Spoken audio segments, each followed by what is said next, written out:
रूसी सदर Vladimir Putin ने नौरोज़ के मौके पर ईरानी क़यादत को मुबारकबाद देते हुए कहा कि मॉस्को तेहरान का एक वफादार दोस्त और काबिल एतमाद शराकतदार है। रूसी सदर ने ईरान के सुप्रीम लीडर मुज्तबा ख़ामेनेई और ईरानी सदर मसूद पज़ेश्कियान को ईरानी नए साल नौरोज़ के मौके पर मुबारकबाद पेश की और बयान दिया कि रूस और ईरान के ताल्लुकात मजबूत बुनियादों पर कायम हैं।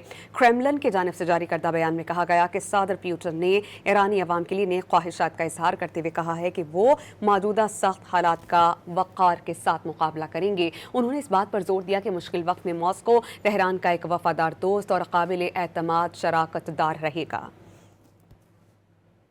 रूसी सदर व्लादिमीर पुतिन ने नौरोज़ के मौके पर ईरानी क़यादत को मुबारकबाद देते हुए कहा कि मॉस्को तेहरान का एक वफादार दोस्त और काबिल एतमाद शराकतदार है। रूसी सदर ने ईरान के सुप्रीम लीडर मुज्तबा ख़ामेनेई और ईरानी सदर मसूद पज़ेश्कियान को ईरानी नए साल नौरोज़ के मौके पर मुबारकबाद पेश की और बयान दिया कि रूस और ईरान के ताल्लुकात मजबूत बुनियादों पर कायम हैं।